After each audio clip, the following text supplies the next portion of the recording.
একদিন আমরা মাদ্রাসায় একটা ধরছে ছাত্রে, তো ছেলেরা সব ধরে এসে কয় ভাই তাড়াতাড়ি এসে। আমি তখন সিনিয়র কামিলে পড়ি, ওরা হলো 8 না 9 পড়ে তখন।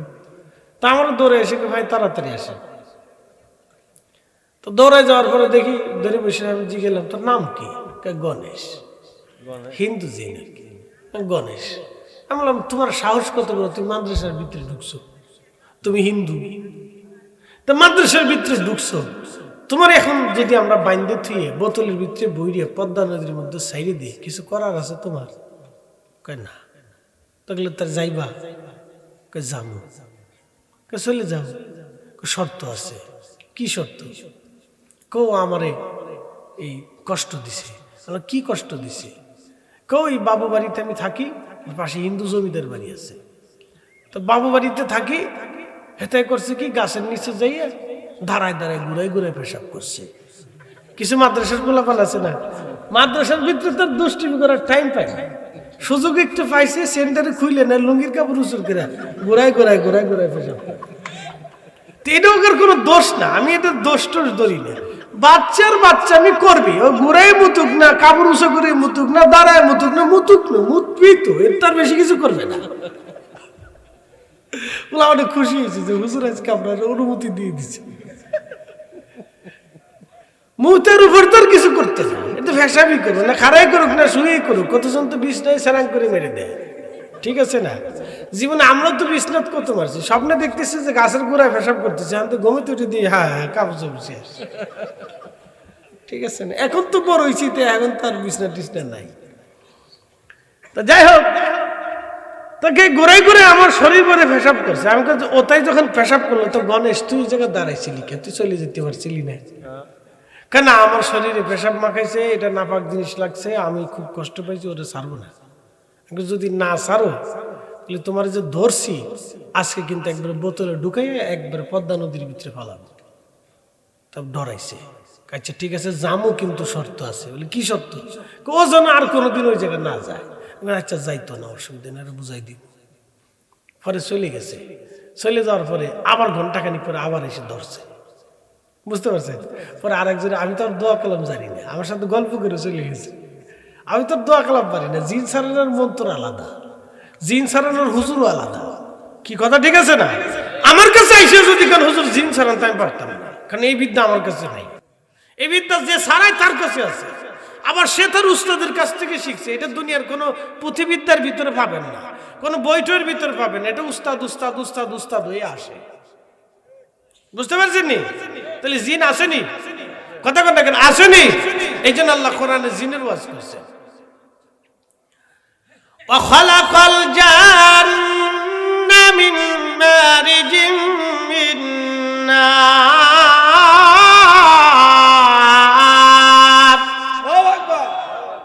আমি জিনদেরকে সৃষ্টি করেছি আগুনের শিখা থেকে। দেখবেন আগুন জ্বালানোর পরে একটা হলুদ আগুন জ্বলে, তারপরে একটা সবুজ সবুজ আসে, তারপরে ধোঁয়া আসে। আর আগে না কথা কর দরকার নেই, জায়গা গরম করে ফেলছে।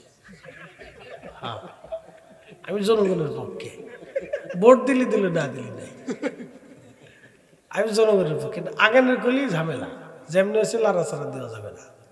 পাগলটা যদি কয় যে লড়াইস না লকা, তাহলে ওই পাগলের লকে লড়াইব। আমি জীবনে যতবার করছি আগান, তো আগালি গুলি জুতালে আড়া দেয়, যাই বিড়ি একটু টান দিয়ে আসি, সুযোগ পাইছি। এই জন্য কোনো আগা আগে নেই, যে যেমনি আছে অমনি সোজাই বসে থাক, অসুবিধা নেই। যার কষ্ট হয় হেতো ফাঁকা এইদিকে জায়গা আছে, যে বসে পড়বো, অসুবিধা নেই। কেউ যদি কে খারাইও আসছেন আমাকে শোনেন, কেউ যদি কে হুজুর মাথা নিচ দিয়ে উপরে দিলে ফা দিয়ে শুনবেন, তাও শোনেন। কেউ যদি কে গাছে বসে শুনবেন, তাও শোনেন, অসুবিধা নেই। শুনবেনই তো, শুনতে হবে, অসুবিধা নেই। একসাথে বলি না আল্লাহু আকবার। প্রিয় উপস্থিতি হাজিরিন, এই যে জিন চোখে দেখা যায় না, কিন্তু তাদের একটা জীবন আছে, জগৎ আছে, সংসার আছে, দেশ আছে, আইন আছে, রাজা আছে, বাচ্চা আছে, কিন্তু চোখে দেখা যায় না। মা খালাকাতুল জিন্না ওয়াল ইনসা ইল্লা লিয়াবুদুন।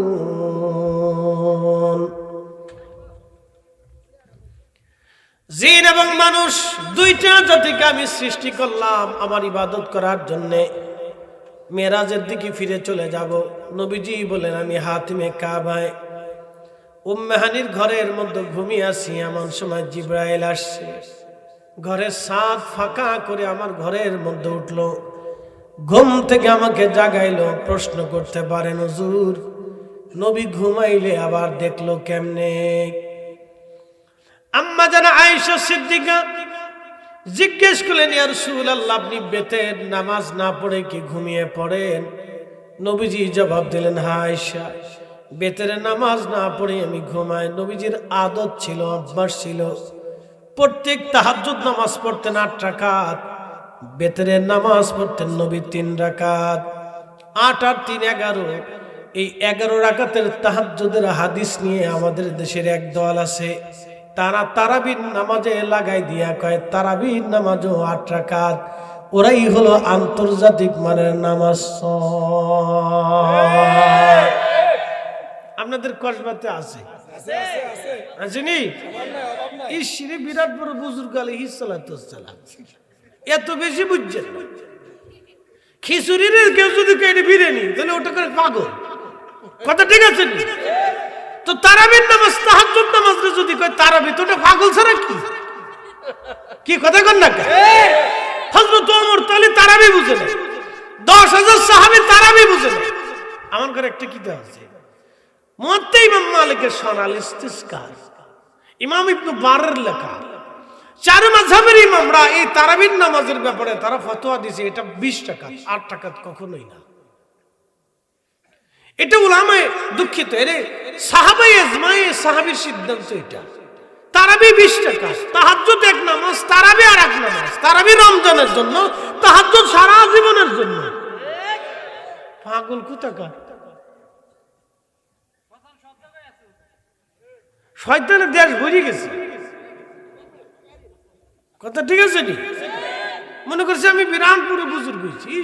শয়তানে চিন্তা করলো, আমি 1400 বছর ধরে চেষ্টা করছি তারাবির নামাজ 8 টাকা বানাইতে পারিনি। হ্যাঁ, তারা টুপি মাথায় দিয়ে তারাবির নামাজ 20 টাকাতে 8 টাকা বানাই দিছে। দোস্ত, আমার কি যে কাজ করছি! শয়তানে খুশি হয়ে আমার আর কোনো কাজ নাই, আমি সাগরে চলে যাই। রমজান আসলে শয়তান থাকে না, আমার খলিফা নিয়োগ করে দিছে, ওরা কাজ সেরে দিবে, অসুবিধা নাই। এমনি দেশের মুসলমান নামাজ পড়ে না ঠিক মতো। কি কথা কন না? তারপরে রমজান আসলে প্রথম 3 দিন খুব মুসলমানিত্ব ধাক্কা দেয়। তারাবির নামাজ খুব কষ্ট করে পড়ে, যখন একটু খারাপ লাগে তখন আর কোলাই না যাই গে, তো পিছন থেকে আস্তে করে কাটতে পড়ে। এরপরে কাটতে কাটতে কাটতে কাটতে প্রথমে ছিল 15 রাকাত, কমতে কমতে কমতে কমতে লাস্টে হয় 3 রাকাত, 3 কাতার 3 কাতার। প্রথমে ছিল 15 কাতার, এরপরে কমতে কমতে আসে 3 কাতার, বাকি 12 কাতারই উদা হয়ে গেছে, শেষ। এরপরে পাইছে 8 টাকাতের ফতোয়া। এটা শুনে মুসলিমকে বিরাট হুজুরে পাইছি, এই হুজুরই তো আমার দোস্ত। ভাই, আল্লাহ রসুল বলে গেছেন, উম্মত রে, মাহে রমজান পাইছো কিন্তু জীবনের গুনাহ মাফ করাইতে পারলা না, তুমি ধ্বংস হয়ে যাবে। ইস, কি কঠিন কথা! মাহে রমজান পাইছো, গুনাহ মাফ করাইতে পারো না। রমজানে সারা রাত সাহাবীরা নামাজ পড়তেন, একসাথে বলবেন আল্লাহু আকবার। সারা রাত পড়তেন, সারা রাত তারাবি তাহাজ্জুদ দিয়ে সাহাবায়ে কেরাম সারা রাত নামাজ পড়েছে। ও তো ইমানদার এখন নাই, ও তো লাখের ভিতরে একজন, তাও পাওয়া মুশকিল। তাও যায় দেখবেন যে আগে জীবনে সুদ খাইছিল, নাহলে ঘুষ খাইছিল, নাহলে আকাম কুকাম করছিল। খুঁজি দেখেন কে? আমার কথা শুনতে খারাপ শোনা যাবে, কিন্তু কথা সত্যি। আল হক মুররুন, হক তিতা। তারপরে যাক বেটা তবা টবা করে ভালো হইলে ভালো, কিন্তু আগে যে সুদ খেয়েছিল হেতা করবো কি? আগে যে ঘুষ খেয়েছিল হেতা করবো কি? আগে যে অন্য জমি মারছিল হেতা কেমনে করবে? হিসাব কিতাব করিলে যেন মুসলমান হলে ছোট কাল থেকে হইতে হয়। কি কথা কন না? যৌবন থেকে মুসলমান হইতে হয়। প্রিয় উপস্থিতি হাজিরিন, নবীজি তাহাজ্জুদের নামাজ পড়তেন 8 রাকাত মিনাল লাইলি ফাতাহাজ্জাদ বিহি নাফিলাতাল লাক। নবীজির জন্য তাহাজ্জুদ ছিল অতিরিক্ত বোনাস নামাজ। নবী তাহাজ্জুদ পড়েছেন, আর কখনো মাঝে মধ্যে বাড়াইতেন, তবে বেশিরভাগ সময় 8 রাকাত তাহাজ্জুদ পড়েছেন, 3 রাকাত বেতরের নামাজ পড়েছেন। দেখেন যে ভাইরা বলে তারাবি 8 রাকাত, রাতের নামাজ 11 রাকাত বলে যারা ফতোয়া দেয়, তারা আবার দেখবেন বেতরের নামাজের বেলায় ফতোয়া দেয় কয়টা 1 রাকাত। কি কথা কন দেখে, একমুখী 2 রকমের ফতোয়া। তার মানে ডাল মে কুছ কালা হ্যায়, এর ভিতরে নিশ্চয় কোনো শয়তানি আছে। মাকালের ফল দেখতে ভালো, উপরে লাল নীল ভিতরে কালো। ওরে সারা জীবন এমনি গেল দয়াল, সারা জীবন এমনি গেল, খাইতে আমরা পারলাম না। যার ভিতরে নাই রসুলের প্রেম, তার সাথে ভাব রাইখো না। এটা আমার একটু সাদি চিনি ছাড়া ডায়াবেটিস হয় না, ও চিনতে নাই। চিনি ছাড়া আমি চিনি খাই না, চিনি খেলে কণ্ঠ বসে যায়, জ্বালা আছে।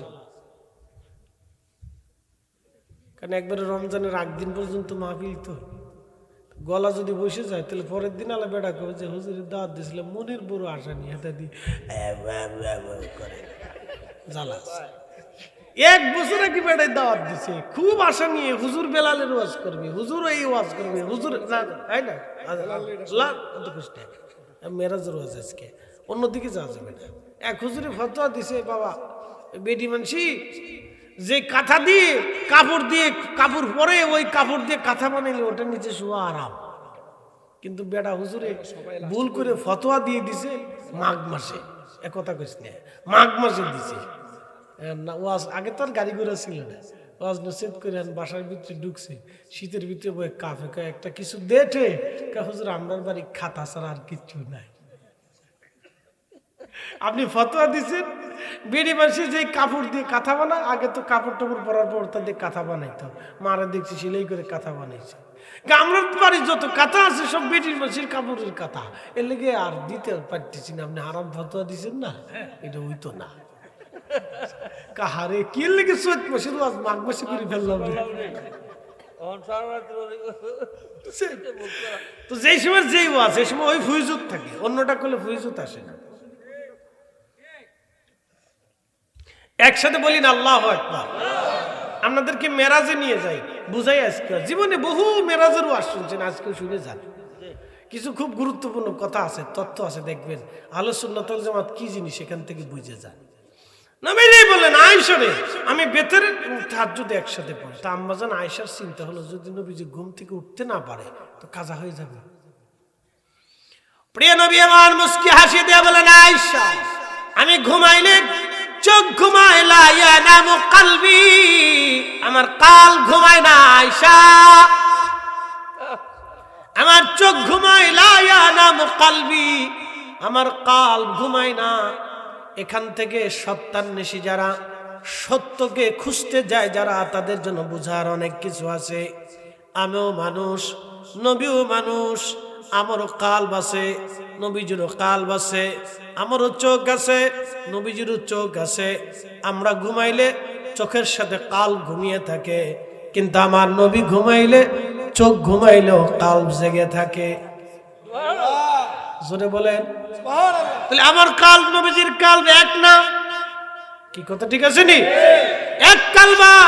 এই জন্য আমি নবী মানুষ, নবীও মানুষ, একরকম না, কি কথা ঠিক আছে নি? যারা একরকম বানাইছে, যারা একরকম বানাইছে তারা ওই রকম। একজনে বউরে খুব ভালোবাসে, তো বউরে পাম মারতে মারতে, বুঝছেন না, বিবি সাহেবরে পাম না দিলে কিন্তু বিপদ। মহিলারা কেউ আর শুনতেছেন, হ্যাঁ তাই তো বিপদ রে, যাই না। শোনেন, যারা বিয়ে শাদী করছেন তারা শোনেন, হালকার উপরে ঝাপসা মেরে দিবেন, একটু পাম মারবে, তাহলে দেখবেন বিরাট খুশি হয়ে গেছে। খাবার যদি এদিন ভালো নাও লাগে তাহলে রহিমের মা কি যে রাঁধছো না একবারে, জীবনে এরকম পাইছি না কোথাও। তাহলে দেখুন খুশি করে আর একদিন খাওয়া মনে শোনাচ্ছে, ঠিক আছে দিয়ে। কিন্তু লবণ কিন্তু ঠিক মতো হয়েছেই না। আর যদি কইছেন যে অমুক গ্রামের মর্জিনার মার রান্নাটা খুব, বিয়েনের রান্নাটা খুব ভালোই খেয়েছিল, তাহলে কিছু ওখানে যাই খাও গেছে। কিয়ামতের আগদিন পর্যন্ত, মরার আগদিন পর্যন্ত এই খোটা আপনাকে শুনতে হবে। বিরাট বড় ফেরা। আমি একদিন শুধু বলছিলাম মাহফিলি আমার ভালো খাওয়া, এখনো খোটা দেখে মাহফিলি যায় খাও, হ্যাঁ এখনো খোটা দেয়। যদি কোনোদিন খাওয়ানোর খালি যদি একটু মুখ একটু কালা টালা দেখেছে না, কি রান্না করছে আজকে এটি, মাহফিলি যায় খাও। আমারটা তো ভালো লাগবেই না, ওতে যা খাও। কামিল পাস বেডি হেতাও এটা কয়, আমি আরে সব বানাইছি তো জাতগত স্বভাব দেখতেছি।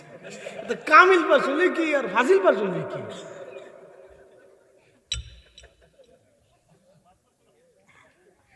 মুহাদ্দিস হলে কি আর মুফতি সাহেব হলে কি? উস্তাদা হলে কি? বেডি মানুষ উস্তাদা হলেও কাজ হয়। জেলা হয়ে কুদু, আমি দেখছি জেলা হয়ে কুদু, খালি দুপুরটা তোরটা ঠিক মতো করে, কিন্তু মনের ভিতরে হিংসা যায় না। বাপরে বাপ,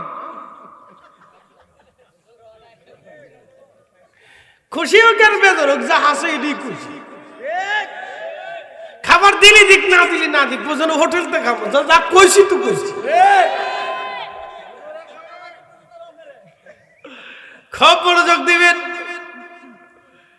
ভালো করে শুনে নামেন। আম্মা জান আয়েশা সিদ্দিকা নবীজি জবাব দিয়ে দিলেন। আল্লাহর নবী বললেন, জিবরাইল আসলেন, আমাকে ঘুম থেকে উঠাইলেন, গলার এইখানে নরম জায়গা আছে, এখান থেকে ফেরে নবীজির নাভি মুবারক পর্যন্ত একবারে ফেরে কাল্ব মুবারক বের করে নিয়ে আসা হলো। ওপেন হার্ট সার্জারি, কাল্ব বের করে নিয়ে আসা হলো। জমজমের পানি দিয়ে কাল্ব মুবারকে ধৌত করা হলো। ইমাম সুয়ুতি আল কিসাতুল বিসরাই কিতাব লিখেছেন 550 বছর আগে। কিতাবের মধ্যে তিনি লেখেন, আল্লাহর বেহেশত থেকে নবীজির জন্য খাজিনা ভরে এলেম এবং হিকমত এনে নবীজির কাল্ব মুবারকে ঢুকিয়ে দেওয়া হলো। একসাথে জোরে বলা যাবে কি আল্লাহু আকবার। কাল ঢুকিয়ে কাল্ব মুবারকের ভিতরে ইলম এবং হিকমত ঢুকিয়ে দিলেন। এই জন্য আল্লাহ কোরআনে বলেন, আলাম নাশরাহ লাকা সাদরাক, নবীজি আপনার কালবকে কি আমি উন্মুক্ত করে দেই নাই? আপনার সদরটাকে কি উন্মুক্ত করে দেই নাই? প্রশস্ত করে দেই নাই? তার মানে 1.5 হাতের বক্ষ মুবারক আল্লাহ 3.5 হাত বানান নাই। এই সদর বলতে কালবকে বোঝানো হয়েছে, নবীজি আমি আল্লাহকে আপনার সদরটাকে উন্মুক্ত করে দেই নাই। এজন্য নবীজি মদিনাতে বসে থাকতেন, জান্নাতের খবর বলে দিতে পারতেন। মদিনাতে বসে থেকে মাটির নিচের খবর বলে দিতে পারতেন। মদিনাতে বসে থেকে তিনি মক্কার খবর বলে দিতে পারতেন। মদিনায় দাঁড়ায়া তিনি মুতার যুদ্ধের খবর বলে দিতে পারতেন। মদিনায় দাঁড়ায়া তিনি রহমতের নবীজি সেই বাদশাহ নাজ্জাশীর জানাজার নামাজে নবীজি বাদশাহ নাজ্জাশীর সেই চেহারা পর্যন্ত লাশ দেখেছেন। একবার আওয়াজ তুলে বলা যাবে কি আল্লাহু আকবার। আল্লাহর নবী বললেন, সিনা সাক করার পরে আমার জন্য বোরাক আনা হলো। বোরাক আনার পরে বোরাকে চড়তে যাব, বোরাক লাফালাফি করে। জিবরিল ধমক দিয়ে বলে, বোরাক তুমি থামো, তুমি জানো না তোমার পিঠে আজকে চড়তে যাচ্ছে ওনার আগে তোমার পিঠে এরকম দামি মেহমান কোনোদিন চড়ে নাই। এইরকম দামি মেহমান আর কখনো চড়ে নাই। এ বোরাক থামা, রব্বুল আলামিন থেকে দাওয়াত করে নিয়ে যাচ্ছে। প্রিয় নবী বলেন, আমি দেখলাম বোরাক ভয়ে চুপসে শরীর থেকে ঘাম বের হয়ে আসতেছে। ভয়ে চুপসে শরীর থেকে ঘাম বের হয়ে আসতেছে। আমি বোরাকের পিঠের উপরে চললাম। তার দূরত্ব ছিল, গতি ছিল, চোখ যত দূর পর্যন্ত যায় চোখ যত দূর পর্যন্ত যায় তার প্রত্যেকটা কদম তত দূর পর্যন্ত যেতে লাগলো। বুরাকের পিঠে চড়ে যাচ্ছি, যাওয়ার সময় আমি দেখলাম মুসা কালিমুল্লাহ মারারতু বিমুসা ওয়া হুয়া ইউসাল্লি ফি কবরিহি। দেখলাম মুসা আলাইহিস সালাম নিজ কবর শরীফের ভিতরে রওজা শরীফের মধ্যে দাঁড়িয়ে দাঁড়িয়ে তিনি নামাজ পড়তেছে। একবার জোরে বলেন আল্লাহু আকবার। শোনেন, ওই যে বলছিলাম চোখে যেটা দেখেন এটা জাহির, চোখে যেটা দেখা যায় ওটা বাতিন। তো মাকবারার ভিতরে রওজা শরীফের ভিতরে মুসা কালিমুল্লাহ দাঁড়িয়ে দাঁড়িয়ে নামাজ পড়তেছে, নবীজি দুনিয়ার উপর থেকে দেখতেছে। তো যে নবী বুরাকের পিঠে চড়ে কবরের ভিতরের হালত বলে দিতে পারে, সেই নবী মদিনা মুনাওয়ারা থেকে আজকের মাহফিলের খবর বলে দিতে পারে না? এই কথা বললেই কিছু মানুষের শরীরে অ্যালার্জি শুরু হয়ে যাবে, ওনাদের বিশ্বাস করতে খুব কষ্ট হয়। এত কষ্ট হচ্ছে কেন? এত কষ্ট নিয়েন না, এটা ঈমানের বিষয়। মানলে বেহেশত, না মানলে দোজখ, কোনো সমস্যা নেই। কিরামান কাতিবিন ইয়ালামুনা মা তাফআলুন।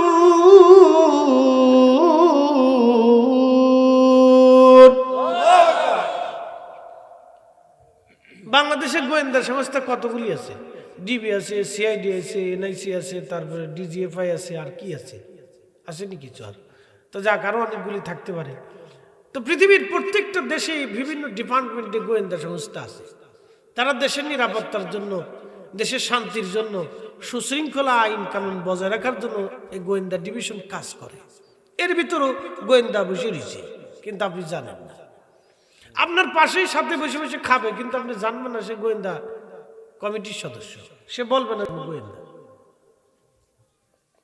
বললে চাকরি থাকবে না।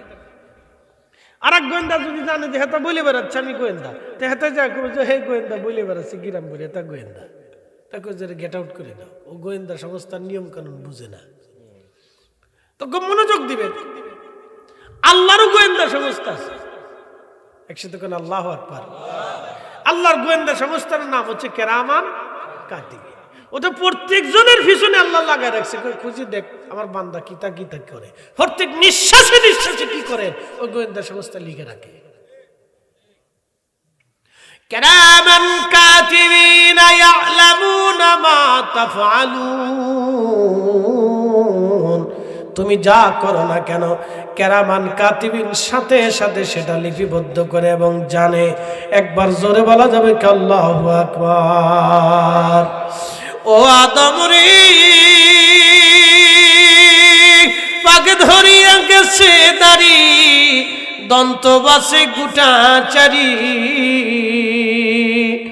সমন জারি গিয়াছে করিয়ারে সোনার আদম, জিন্দেগি তোর যাই ফাঁকি দিয়া। ফালানোর কোনো রাস্তা নেই, কোনো সুযোগ নেই। আল্লাহ নবী ডাকতে বলে, সাহাবীরা রে, আমি মসজিদে বাইতুল আকসায় গেলাম। নবীরা যে পাথরের আংটার সাথে ঘোড়া গাদাগুলি, উটের রশিগুলি বেঁধে রাখতে, ওইখানে জিবরাইল আমার বোরাকের রশি বাঁধলো। মসজিদের মধ্যে ঢুকলাম, ঢুকার পরে দেখি মুসা কালিমুল্লাহ দাঁড়ায় দাঁড়ায় নামাজ পড়তেছে। লিনুরিয়াহু মিন আয়াতিনা, আল্লাহ বলেন আমি তার দেখানোর জন্য নিলাম মেরাজে আমার আশ্চর্য নিদর্শন বলি আমি আল্লাহ তারে দেখাবো। মুসা কালিমুল্লাহ নামাজ পড়ে। প্রশ্ন, মুসা নবী ছিল কবরে, চলে গেল বাইতুল আকসাতে, তাহলে কি ভাবলেন নবীরা কি শুধু রওজার ভিতরে থাকে না, বের হতে পারে? যারা বলে রওজার ভিতরে থাকে বের হইতে পারে না, মূলত সে কুরআন হাদিস সম্পর্কে বেশি বুঝে না, ঠিক কিনা? আর বুঝলেও মেরাজের এই ওয়াজ আসেও না, করেও না, করলেও এই উপর দুপুরতে বলে দিয়ে চলে যায়, ভিতরে ভাঙ্গে শুনে কয় না, কারণ কইলেই শুনবি। কি কথা কর না কেন? বললেই কি হয়ে যাবে? সুন্নি হয়ে যাবে, ধরা খেয়ে যাবে। এই জন্য কয় না, খালি উপর দিয়ে চলে যায়। আল্লাহ নবী বললেন, সাহাবীরা আমি দেখি হযরত সাইয়্যিদুনা ইব্রাহিম খলিলুল্লাহ নামাজ পড়ে। ইব্রাহিম ছিলেন সপ্তম আসমান, ওখান থেকে তিনি নামাজে এসে গেলেন। সাহাবীরা রে, ইব্রাহিমকে দেখতে তোমাদের নবীর মতো দেখা যায়, ঈসা রুহুল্লাহকে দেখলাম নামাজ পড়ে, তিনি দ্বিতীয় আসমানে আছে। সুবহানাল্লাহ বলবেন না? প্রশ্ন করি, জবাব দিবেন। ঈসা রুহুল্লাহকে কি দ্বিতীয় আসমানে আল্লাহ মৃত নিয়েছিলেন না জীবিত নিয়েছিলেন? জীবিত নিয়েছিলেন। ঈসা রুহুল্লাহকে মারার জন্য ইহুদিরা দাবর দিল, ধাওয়া করলো। আল্লাহর নবী ঈসা একটা পরিত্যক্ত ঘরের মধ্যে ঢুকলেন। ইহুদিরা বাহির থেকে চিন্তা করলো, যদি ঢুকি আর এই অবস্থায় যদি আমাদেরকে বর্ষা মেরে দেয় তাহলে মারা যাব। কেউ ভিতরে ঢুকতে চাচ্ছে না, সবার জীবনের ভয়। কিন্তু একজন খুব বীর বাহাদুর বলল, আমি ধরে নিয়ে আসতেছি। ভিতরে ঢোকার পরে বের হয়ে যখন আসলো, ওই ইহুদির চেহারা আল্লাহ হযরত ঈসা নবীর চেহারার মতো বানিয়ে দিলেন। কিন্তু সে তো আর নিজের চেহারা দেখে না, আয়না তো নাই। সে বের হয়ে এসে কয়, ইহুদিরা, ঈসা নবী এই ঘরের ভিতরে নাই। ততক্ষণে আমার আল্লাহ ঈসা রুহুল্লাহকে ফেরেশতা দিয়া জীবন্ত জিন্দা হালতে দ্বিতীয় আসমানে আমার আল্লাহ তাকে নিয়ে চলে গেলেন। আচ্ছা, প্রশ্ন করি, জবাব দিবেন। ঈসা রুহুল্লাহরে যখন দ্বিতীয় আসমানে নিয়েছেন, কাপড় চোপড় খুলে নিয়েছেন না যেই কাপড় ছিল ওই কাপড়ই নিয়েছেন? চুল কি কাটাই নিয়েছেন না যেই চুলে ছিল সেই চুলেই নিয়েছেন? তাহলে যেই অবস্থায় সে অবস্থায় আসমানে কেমনে গেল? হাইড্রোজেন নাইট্রোজেন এত বিরাট, 13 লক্ষ পৃথিবীর সমান একটা সূর্য, 200 কোটি সূর্যের সমান একটা ব্ল্যাক হোল, তারপরে এত কত হাজার হাজার বিলিয়ন ট্রিলিয়ন কোটি কোটি নক্ষত্র। একটা নক্ষত্র থেকে আর একটা নক্ষত্রের দূরত্ব কোটি কোটি আলোক বৎসর দূরে। আলোর গতি 1 সেকেন্ডে 1,86,000 মাইল। 1 সেকেন্ড করে 1 মিনিটে আলো কত কোটি মাইল চলে গেল। 1 মিনিট করে 60 মিনিটে আলো কত হাজার কোটি মাইল দূরে চলে গেল। 60 মিনিটে 1 ঘন্টা করে 24 ঘন্টা আলো কত হাজার কোটি মাইল দূরে গেল। 24 ঘন্টার একদিনের হিসাব করে 365 দিনে আলো কত হাজার ট্রিলিয়ন বিলিয়ন কোটি মাইল দূরে চলে গেল। এরকম কয়েক কোটি বছর পার হয়ে গেলে আলো কত বিলিয়ন ট্রিলিয়ন কোটি মাইল দূরে চলে গেল। এরকম একটা নক্ষত্র থেকে আর একটা নক্ষত্রের দূরত্ব এত দূরে। এই রাস্তা দিয়ে ঈসা রুহুল্লাহরে আল্লাহ দ্বিতীয় আসমানে নিয়ে চলে গেলেন। কাপড় চোপড় যেমনে এমনি, শরীর যেমনে এমনি, চুল যেমনে এমনি, চোখ যেমনে এমনি, বডি যেমনে এমনি।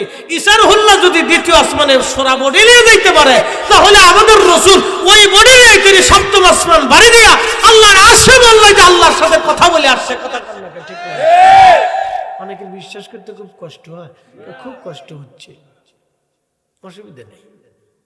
বিশ্বাস আপনার, আখিরাত আল্লাহর, বিশ্বাস আপনার কবর আল্লাহর, বিশ্বাস আপনার হাউজে কাউসার আল্লাহর, বিশ্বাস আপনার ফুলসিরাত আল্লাহর, বিশ্বাস আপনার জান্নাত আল্লাহর, বিশ্বাস আপনার জাহান্নাম আল্লাহর। হিসাব কিতাব করে কবরে যায়।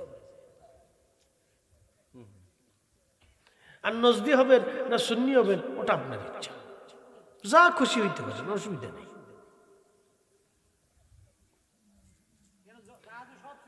বহু মানুষ আছে হিন্দু, ও ভাই আসে না? আচ্ছা, হিন্দুদের সাথে কি আমরা মতামত নিয়ে ঝগড়া করি, মারামারি করি? যাই বেটা, তোরা মুসলমান হবি না কে? তোরা সরস্বতীর সামনে সেজদা দিলি কে? মারা যাবে না। জোর করে গলার ভিতরে ছুরি ধরে বলা যাবে না কালমা পড়, এটা ইসলামের নীতি না। ইসলাম এটা কোনোদিনই শিখায়নি। পৃথিবীতে কোন মুসলমান আগের যুগে যারা ছিলেন তারা তলোয়ার গলার ভিতরে ধরে দিয়ে কোনোদিনও কালেমা পড়ান নাই, ইতিহাসে নেই, ইতিহাসে নেই। খাজা বাবা আজমিরি 1 কোটি মানুষকে কালেমা পড়িয়েছিলেন, তলোয়ার দিয়ে না, ভালোবাসা দিয়ে, কামালিয়াত দিয়া, কারামত দিয়া। কথা কার না কেন? 1 কোটি মানুষকে কালেমা পড়িয়েছিলেন। আমরা এদেশের 90 লক্ষ আলেম আছি, 90 লক্ষ, ভারতে, পাকিস্তানে, বাংলাদেশের 90 লক্ষ আলেম আছি।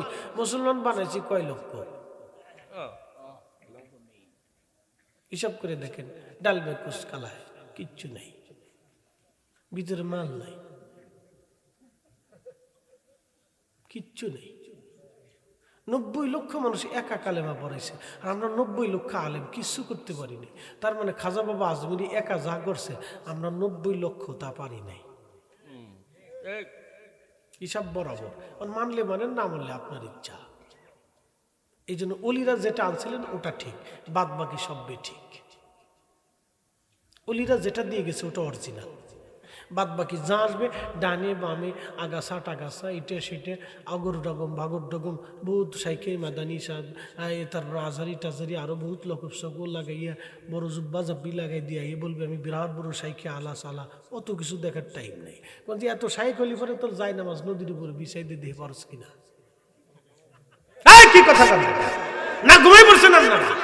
জি ভাইছে নি চলবে নি চলবে জোরে বলেন চলবে নি চলবে নি? এত বুজুর্গ হইলে যায় নামাজ বিছাও নদীর উপরে, তুই বোঝা যাবে না বুজুর্গ কত দূর হয়েছে। শাহজালাল আমিনী যেটা আনছিলেন ওটা অরিজিনাল। কি কথা কন না, যেটা উনি আনছিলেন ওটা অরিজিনাল।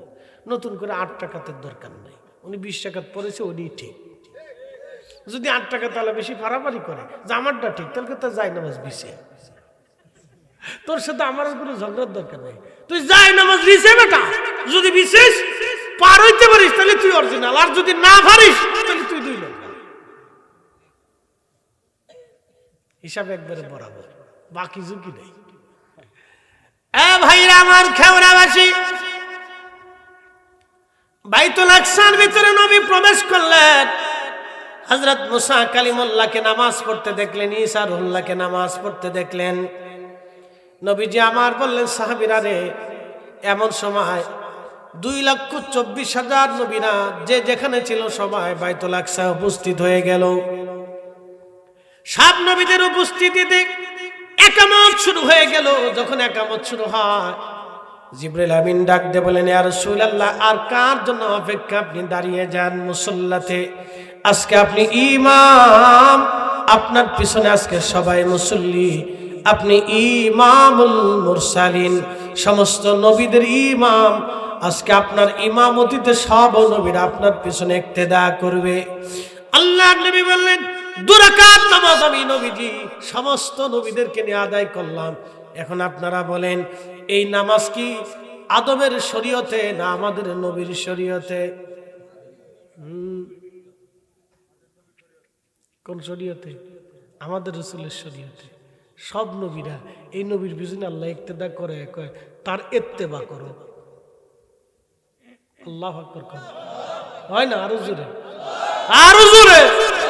সব নবীদেরকে আমার নবীর ইত্তেবা করে এই ছাড়ছে আল্লাহ। উনার ইজ্জত বুঝেন না। সলিমুদ্দিন শাইখে মাদানী এসে ফতোয়া মারছেন, ফতোয়া মেরে দিয়েছেন, ওনার ফতোয়াই চলে গেছে। তো জানকে কদ্দূর যাবেন? হাত্তা জুরুতুল মাকাবির, কবর পর্যন্ত যাবেন।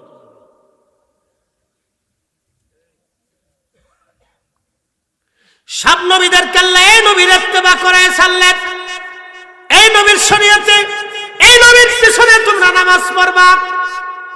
সব নবীরা আমার নবীর ইত্তেবা করলেন, ইত্তেবা করলেন। সব নবীরা আমার নবীর পিছনে নামাজ পড়লেন। প্রশ্ন, নামাজ তো মেরাজ থেকে ফিরে আসার সময় আল্লাহ পাঠাইলেন, কিন্তু নামাজ তো নবীজি মেরাজে যাওয়ার আগেই পড়াইছেন। তার মানে আল্লাহর নবী মেরাজে যাওয়ার আগে নামাজ সম্পর্কে অবহিত ছিলেন। কামা আরসালনা ফীকুম রাসূলাম মিনকুম ইয়াতলু আলাইকুম আয়াতিনা ওয়া ইউযাক্কিকুম ওয়া ইউআল্লিমুকুমুল কিতাবা ওয়াল হিকমা। উম্মতকে কিতাব শিক্ষা দিবেন, হিকমত আপনি শিক্ষা দিবেন। আল্লাহ নবীকে শিখানোর জন্য পাঠিয়েছেন। নবী শিখার জন্য দুনিয়াতে আসেন নাই, তিনি শিখানোর জন্য এসেছেন। এই শিখাইতে যাইয়া পৃথিবীর কোন মানুষের কাছ থেকে একটা অক্ষরও কোনোদিন নবী নেন নাই। যাহা কিছু নিয়েছেন সব আল্লাহর পক্ষ থেকে নবীকে আল্লাহ দিয়েছেন। কি কথা কন না কেন? সব আল্লাহর পক্ষ থেকে নবীকে আল্লাহ পাক রব্বুল আলামিন দিলেন। এই জন্য আল্লাহ বলেন, ওয়া ইউআল্লিমুকুমুল কিতাবা ওয়াল হিকমা, আপনি উম্মতকে কিতাব শিক্ষা দিবেন, আপনি শিক্ষক।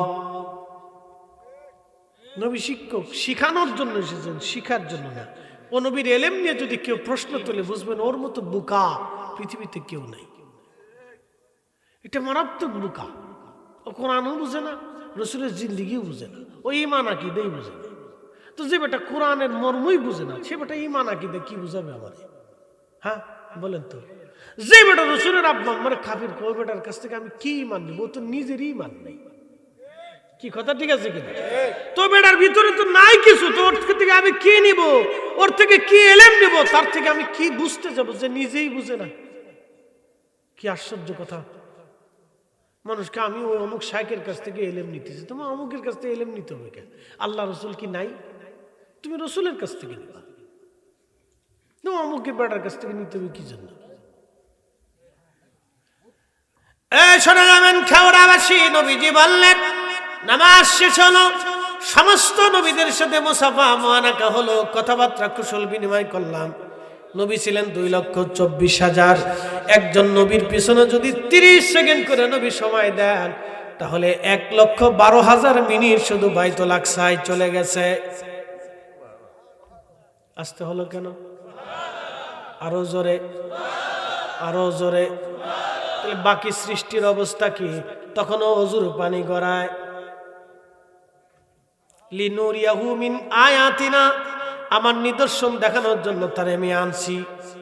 তখনও অজুর পানি গড়ায়। বলে এটা কি করে সম্ভব? এর অর্থ হলো আল্লাহ তাম সৃষ্টিটাকে স্টপ করে দি আমার নবীর মেরাজকে আল্লাহ চালু রেখেছিলেন নবীকে আশ্চর্য জিনিস দেখানোর জন্য, দেখানোর জন্য। মুসলমান, নামাজ শেষ হয়ে গেল, প্রিয় নবীজি মসজিদ থেকে বের হবেন, এমন সময় একটা পাথর নবীজিকে সালাম দিচ্ছে, আসসালাতু ওয়াসসালামু আলাইকা ইয়া রাসূলুল্লাহ। নবী বললেন পাথর সালাম কেন দাও? বলে হুজুর 1400 বছর ধরে আপনার অপেক্ষা আছি, কি চাও? বলে ইয়া রাসূলুল্লাহ আপনি মেরাজ করবেন আমি শুনেছি, অপেক্ষায় প্রহর গুনেছি, বহু বছর ধরে দাঁড়ানো আছি, শুধু একটু আশায় এবং নেশায় আপনার পবিত্র চরণের ধুলো বালির আশায় দাঁড়ানো আছি। হুজুর ওই ধুলো দিয়ে আমার পিঠের উপরে কদম রেখে আপনি বরাকে সওয়ার হবেন। আল্লাহর নবী বরাকের পিঠের উপরে সওয়ার হয়ে পাথরে কদম রাখলেন।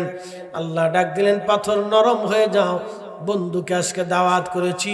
পাথর ভয়ে নরম হয়ে গেল, রসুল আমার পিঠে কদম রাখতেছে, পাথরের মধ্যে নবীজির কদমের দাগ বসে গেল। সেই পাথর এখনো বাইতুল আকসায় আছে। একসাথে কোন আল্লাহু আকবার, আরো জোরে। কাবা শরীফে কে কে গেছেন একটু হাত বাড়াবেন? কাবা শরীফে গেছেন কে কে?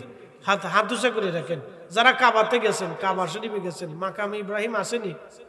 ইব্রাহিম আলাইহিস সালামের পা মোবারকের দাগ সেই পাথরে এখন আসেনি? দেখছেন নি আপনারা? তো অনেকে ওখানে যায় সুমা টুমা খায় না, তো এই পাথরে তো ধরতে পারেন, ওটা গ্লাসের দিয়ে ঘেরা, ওই গ্লাসের দিয়ে সুমা টুমা খেয়ে চলে আসে। হ্যাঁ, তো ওই যে পাথরের সেটা তো কদম আলী ইব্রাহিমের পায়ের দাগ এখনো আছে। কি ভাবতেছেন আপনি? হাজার হাজার হাজার হাজার বছর ধরে ইব্রাহিম আলাইহিস সালাম, সেই আজকের কথা না। আদম সফিউল্লাহর 3 পুরুষ পরে নূহ আলাইহিস সালাম, নূহ আলাইহিস সালামের কয়েক পুরুষ পরেই হযরত ইব্রাহিম আলাইহিস সালাম। ইব্রাহিম আলাইহিস সালামের নসলে সাইয়েদুন ইসাক আলাইহিস সালামের বংশে 70,000 বনি ইসরাইলের নবী আসছে। আপনি এবার বুঝেন, যদি এক একজন নবীর 1 বছর করে হায়াত দেওয়া হয় তাহলে 70,000 বছর চলে গেছে।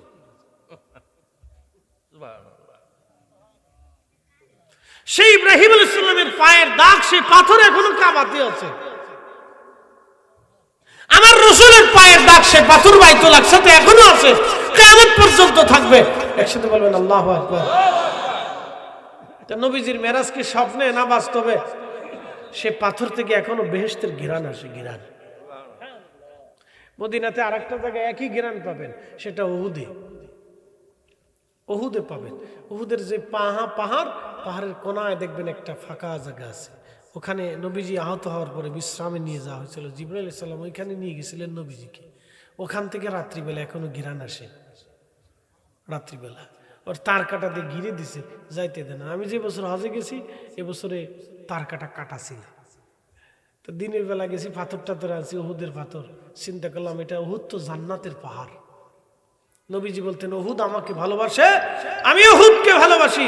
আলা বাবিন মিন আবওয়াবিল জান্নাহ, উহুদ হচ্ছে বেহেশতের একটা পাহাড়। একসাথে বলবেন আল্লাহু আকবার। যদি কোনোদিন উহুদে যান তো উহুদের দিকে তাকায় বলবেন, উহুদ রে তুমি নবীকে ভালোবাসতা, রাসূল তোমাকে ভালোবাসার সার্টিফিকেট দিয়ে গেছে, উহুদ রে আমিও তোমাকে ভালোবাসি। তুমি বেহেশতের পাহাড় উহুদ, তুমি জান্নাতে চলে যাবা, তোমার কোনো বিচার আচার নাই, বিনা হিসাবে তুমি জান্নাতে চলে যাবা শুধু ভালোবাসার কারণে।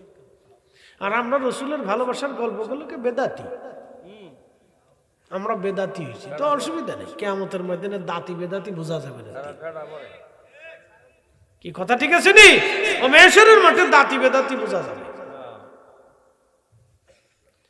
খেওড়াবাসী ভালো করে শুনে রাখবেন, রহমতের নবীজি বাইতুল আকসা মসজিদের ভিতরে পাথরে কদম রেখে বোরাকের পিঠে চললেন। বাইতুল আকসা নিয়ে আর একটা চমকপ্রদ ঘটনা সহিহ বুখারীতে লেখা হয়েছে। তাফসীর ইবনে কাসিরে সূরা বনী ইসরাঈলের তাফসীরের ভিতরে ঘটনাটা লেখা হয়েছে, খুব ভালো মনোযোগ দিয়ে শুনে যাবেন। আরব বণিকরা দলবদ্ধভাবে ব্যবসা করার জন্য তারা চলে গেছে, দলবদ্ধভাবে ব্যবসা করার জন্য তারা গেছে, সুদূর সিরিয়াতে ব্যবসা করার জন্য গেছে। সিরিয়াতে যাওয়ার পরে, শাম দেশে যাওয়ার পরে রোমান সম্রাট আরব বণিকদেরকে ডাকলেন, তোমরা আসো, আরব বণিকদের সাথে আমি কথা বলতে চাই। সমস্ত আরব বণিকদেরকে রোমান সম্রাট রাজ দরবারে ডেকে নিলেন। রাজ দরবারে ডেকে নিয়ে যাওয়ার পরে রোমান সম্রাট বললেন, সমস্ত আরব বণিকরা কি আমার দরবারে, রাজ দরবারে আসছেনি? বলে হ্যাঁ আসছে। তোমাদের মধ্যে লিডার পারসন কে? বণিক দলের মধ্যে প্রধান কে আছে বলো। আবু সুফিয়ান বলল, বাদশা আমি নিজে আরব বণিকদের প্রধান, আমার নাম আবু সুফিয়ান। রোমান সম্রাট বলে, আবু সুফিয়ান তুমি তো জানো আমি রোমান এম্পায়ারের বাদশা সম্রাট, আমার সামনে মিথ্যা বলতে পারবে না। যদি মিথ্যা বলো তোমরা কোনোদিনও তোমাদের দেশে ফিরে যেতে পারবে না। যা জিজ্ঞেস করবো সত্য সত্য উত্তর দিবা। আবু সুফিয়ান বলল, হ্যাঁ বাদশা যা বলবেন সত্য জবাব পেয়ে যাবেন। বলো তোমাদের দেশে বলে একজন নবী আসছে? বলে হ্যাঁ। তার নাম বলে মুহাম্মদ, বাবার নাম আব্দুল্লাহ, মায়ের নাম আমেনা। বলে হ্যাঁ। তিনি বলে বনু কুরাইশ বংশের বনু হাশিম, হাশিমি বংশ? বলে হ্যাঁ। তার চাইতে শ্রেষ্ঠ বংশ বলে আর কেউ নাই? বলে হ্যাঁ। তিনি বলে অনুপম চরিত্রের অধিকারী? বলে হ্যাঁ। জীবনেও কোনোদিন মিথ্যা বলে নাই? বলে হ্যাঁ। আমানতের কোনোদিন খেয়ানত করে নাই? বলে হ্যাঁ। ইতিম রে বলে আশ্রয় দেয়, গরিব রে বলে খাবার দেয়? বলে হ্যাঁ। মক্কার মানুষ বলে তোরা আলামিন? বলে বলে হ্যাঁ। তাহলে তোমরা কেন তাকে নবী বলে মানো না? আবু সুফিয়ান বলো, উত্তর দাও, তোমরা কেন নবী বলে মানো না? আবু সুফিয়ান বলল, এত সময় সত্য বলতে হয়েছে, মিথ্যা তো বলার সুযোগ নাই, এখন একটা সুযোগ আসছে, কথা বলতেই হবে। বলে বাদশা আমরা আগে থেকে ভালো বলতাম, কিন্তু এখন পাগল হয়ে গেছে।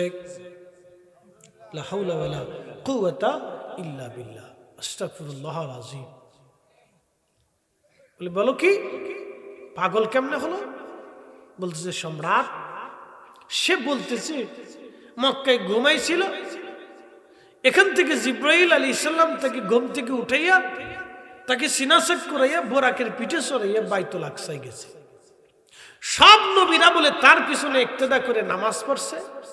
সে ওইখান থেকে আল্লাহর আকাশে যায় সপ্তম আসমান ঘুরিয়ে জান্নাত জাহান্নাম দেখে আল্লাহর সাথে কথাবার্তা বলে এরপরে সে নাকি দুনিয়াতে আসছে। তখনও বলে তার বিছানা গরম, অজুর পানি বলে তখনও গড়ায়। এখন রোম এম্পায়ার, সে তার মুসলমান না, কিন্তু বাদশার জ্ঞান তো আর আমরার মতো ছোটখাটো জ্ঞান না। তারা খুব প্রচন্ড মেধাবী হতো। যারা রাজা বাদশা হইতো তাদের মেধা ছিল মারাত্মক।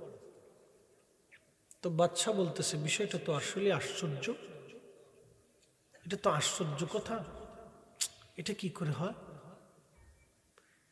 শোনেন, ইজ্জতের মালিক কেডা? নবীজির ইজ্জত দিছে কি? না আমরা ভোট দিছিলাম? আমরা ভোট ছাড়াই আল্লাহ দিয়ে রাখছি, অটোমেটিক আল্লাহ দিয়েছে। আল্লাহ সবাইরই ইজ্জতওয়ালা নির্বাচন করেন। আল্লাহ কোরআনে ওয়াজ করছেন, কুলিল্লাহুম্মা মালিকাল মুলকি তুতিল মুলকা মান তাশা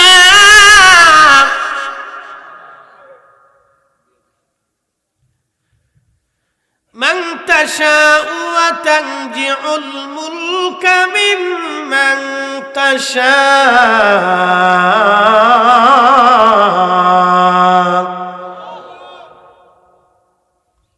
হুজুর আপনি বলে দেন, तमाम সৃষ্টির মালিক আমি আল্লাহ, খুশি রাজত্ব দেই, খুশি রাজত্ব সিনাই নেই। তুইজ্জু মান তাশা, খুশি ইজ্জতওয়ালা বানাই। ওয়া তুযিল্লু মান তাশা, খুশি হয় আমি রব্বুল আলামিন ইজ্জত সিনাই, অপমানিত করি।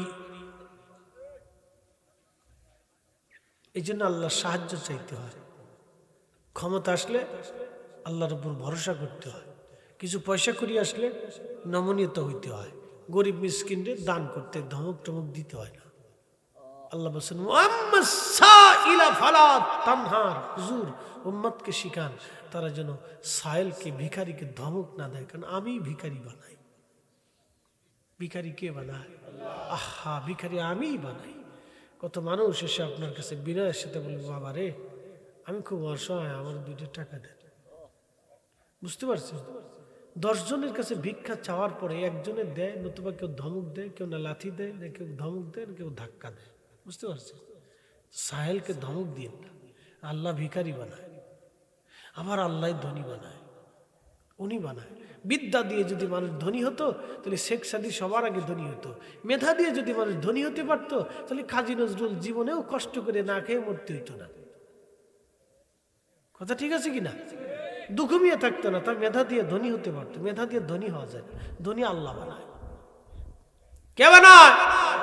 আল্লাহ বানায়। বাংলাদেশে বোতল খুঁটে খুঁটে বিক্রি করছে, এবার সৌদি আরবে যান কোটি কোটি টাকার মালিক, বাংলাদেশে প্রাসাদ বানাইতেছে।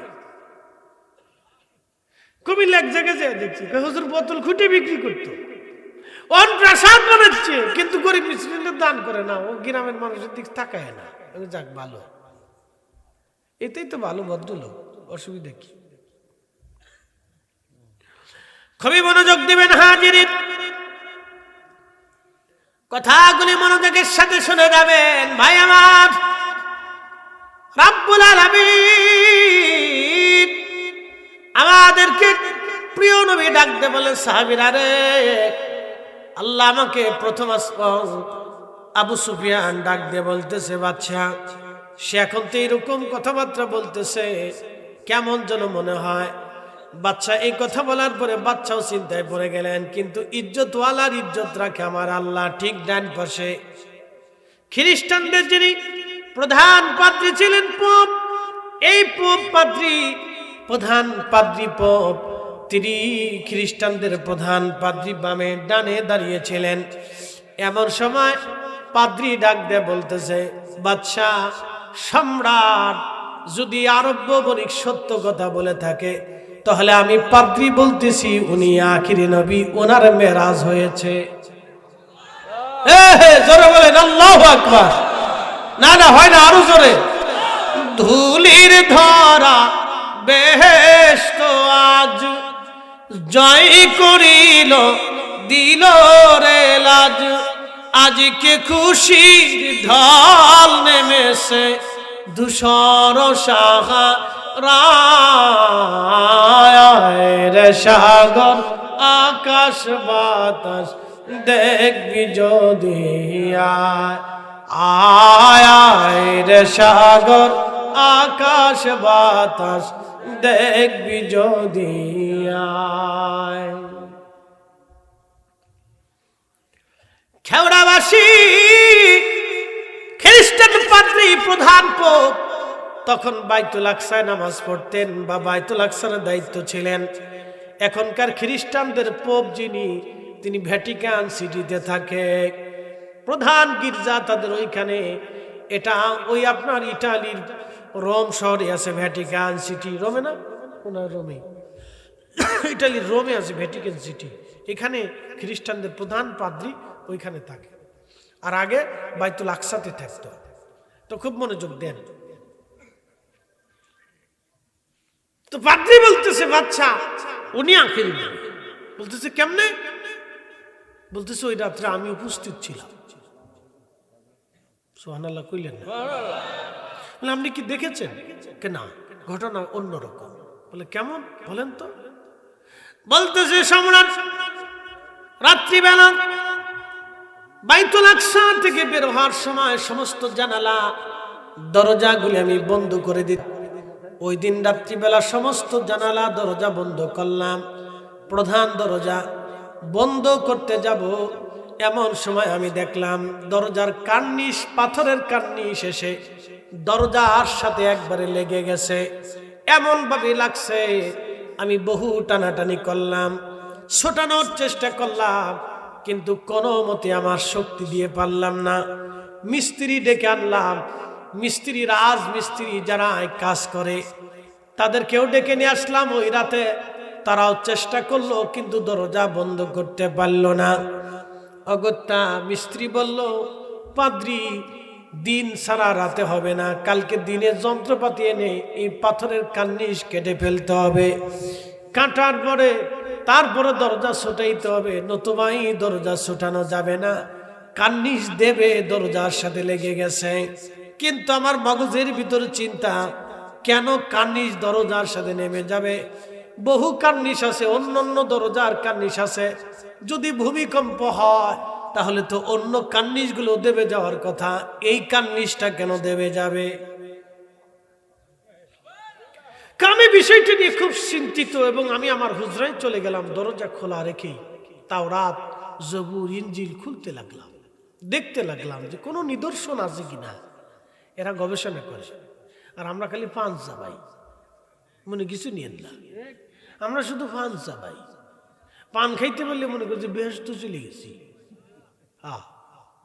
পান চাবাই আমরা বাংলাদেশের বেটিদের কথা বলে লাভ নেই। পৃথিবীর অন্য অন্য মহিলারা দেখবেন জ্ঞানে মেধায় তারা লেখাপড়া ব্যস্ত নিয়ে থাকে, কত ব্যস্ত, উদ্যোক্তা হয়, বড় বড় বড় খামার আছে, বড় বড় বড় আপনার কৃষিক্ষেত খামার করে, চাকরি বাকরি করে, ব্যবসা বাণিজ্য করে, দোকানপাট করে। আর আমরা দেশের বেটিরা ঘরের ভিতরে বসে বসে খালি চিন্তা করে যে শাশুড়ির ঘর থেকে কেমনি বের করবো। এই কথা কর না, খালি এই চিন্তা ছাড়া মগজে আর কোনো বুদ্ধি নেই। ওই স্টার জলসা দেখে দেখে সব শিখে ফেলছে, কোন সিস্টেমে করা লাগবে ওই সিস্টেমে শিখে ফেলছে। বিয়ে হয়ে সারতে পারে না, জামাইরে নিয়ে আলাদা সংসার করার জন্য পাগল হয়ে যায়। কে এত পাগল হয়েছো? কে তুমি এত পাগল হয়েছো? কে? এটা অসুস্থতা, সাইকোলজিক্যাল প্রবলেম। বাংলাদেশের যত বড় ডাক্তার দেখেন কাজ হবে না, কাজ হবে না গো বাপ, এটা কাজ হয় সাইকোলজিক্যাল প্রবলেম বেশিরভাগ এরকম সারা বাংলাদেশে। হুজুর আর খেজুর নাই, সব একই অবস্থা, সব একই কোয়ালিটি। বেডি মানুষটা যন্ত্রণা, বিরাট বড় যন্ত্রণা, বেশি করলে আবার জ্বালা আছে, কিন্তু কইতে হই হিংসা বিরাট কাজ করে তাদের। আল্লাহ এই নারী জাতির যদি এটা না থাকতো তাহলে এর আগে বেহেশত চলে যেত। আল্লাহ রাসূল বলেন মেরাজের রাত্রে আমি জাহান্নামে ঢুকলাম, দেখি শুধু নারী আর নারী। মহিলারা তখন চিঠি গেছে, হুজুর কইলো নাকি আমরা সব জাহান্নামী বানাই দিল। সাহাবা একরাম বলেন হুজুর কোন কারণে? বলে এক কারণে। বলে কি কারণ? বলে কুফরি করার কারণে। বলে হুজুর কুফরি কি? আল্লাহর সাথে কুফরি করেছে? বলে না। আপনি রসুলের সাথে কুফরি করেছে? বলে না। তো কার সাথে কুফরি করলো? বলে স্বামীর সাথে কুফরি করছে। বলে স্বামীর সাথে কেমনে কুফরি করলো? বলে তোমার স্ত্রীকে সারা জীবন যদি তুমি ভরণ পোষণ দাও, সারা জীবন তুমি তাকে দিয়েছ, কিন্তু জীবনের একটা পর্যায়ে স্বামী যদি অকৃতকার্য হয়ে যায়, কোনো একটা বিষয় যদি তুমি তোমার স্ত্রীর ভরণ পোষণে ব্যর্থ হয়ে যাও, তখন তোমার স্ত্রী বলে ফেলবে সারা জীবনে তোমার কাছ থেকে কিচ্ছু পাইনি।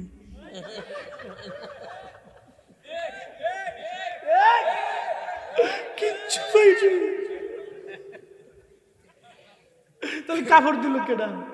খাবার দিল কেডা? ডাক্তার দিল কেডা? ঘর দিল কেডা? সোনা দানা দিল কেডা? কিচ্ছু পাইছে না। এই এক কারণে নারীরা জাহান্নামে চলে যাবে। আল্লাহ রাসূল বলেছে, সহিহ বুখারীতে আসছে, আমি বলছি না। নারী সমাজ, মন খারাপ করবেন না, স্বামীর প্রতি কৃতজ্ঞ হন, কারণ পুরুষ বাঁচে সংসারের জন্য।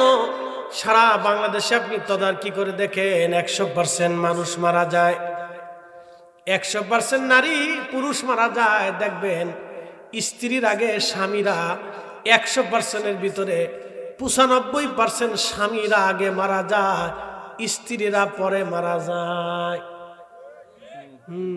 আগে বেটারা মরে যায়, আগে বাপ মরে, পরে মা মরে। কারণটা কি?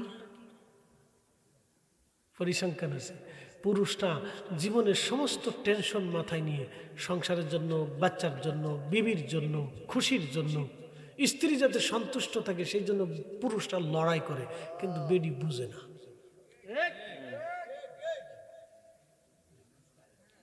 বেশি ঠিক করেন না, তাহলে জ্বালা আছে। পুরুষরা পরিশ্রম করে নারীর জন্য। একসাথে কোন আল্লাহু আকবার। এটা আল্লাহ আমাদেরকে দায়িত্ব দিয়েছেন, এটা আমানত, আমাদের করতেই হবে। কালকে বাজার আমাকে করতেই হবে, যে কোনো মূল্য টাকা আমাকে আনতেই হবে, এই চিন্তা স্ত্রী করবেন। এটা স্বামীর মগজের ভিতরে সারা রাত ঘুরপাক খেতে থাকে, কদ্দূর ঘুমা কদ্দূর জাগে, কদ্দূর ঘুমা কদ্দূর জাগে। কি কথা ঠিক আছে কিনা? এই জন্য বেটা আগেই মরে যায়, কুল্লু খালাস। এই জন্য পুরুষ মারা যাওয়া, স্বামী মারা যাওয়ার পরে বেটি কাঁদে, জরিনার বাপ রে তুমি চলে গেলে আমার কি হবে রে। জরিনার বাপ কত সুরে সুরে কান্দে রে ভাই, সুর কত, কিন্তু কোন সময় কয় না আমার গ্রামবাসী, আত্মীয় স্বজন, ওলামায়ে কেরাম মেহেরবানি করে আমার স্বামী রে 40টা বছর পরিশ্রম করছে আমার সংসারের জন্য, আমার খুশির জন্য, আমার স্বামীরে ঋণ মওকুফ না করে কবরে পাঠাবো না, আমার স্বামীর ঋণটা মাফ করাই দেন। জীবনে কোন স্ত্রীর মুখ থেকে এটা শুনি না, কালিকা আমার কি হবে রে, আমার কি হবে রে, আমার কি হবে। আজকে খাওয়ার নসিব আছে কিনা আল্লাহ জানে।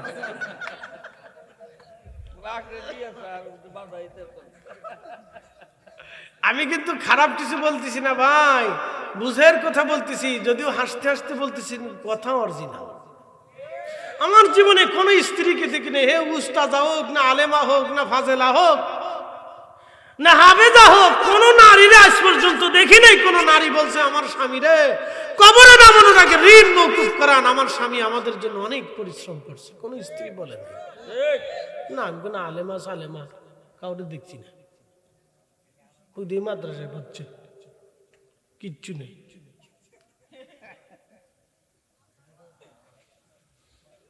কথা ক্লিয়ার বলতেছি, বাপ মন খারাপ করেন না, এ মায়ের জাতি, বোনের জাতি, মন খারাপ করেন না, কথা সত্য। এই যে সুদূর ঢাকা থেকে পরিশ্রম করে এখানে আসছি, জীবনে রিস্ক নিয়ে, অ্যাক্সিডেন্ট করে তো মরেও যেতে পারি। এটা আমার সন্তানদের জন্য, আমার স্ত্রীর সুখের জন্যই তো আসা হলো, নাহলে আমার কি প্রয়োজন ছিল, কি প্রয়োজন? আমি একা মানুষ, ঘুরে ঘুরে বেড়াইতাম। বুঝতে পারছেন? এটা নারীরা বুঝতে চায় না। নারীরা বলে আমি রাঁধতেছি না,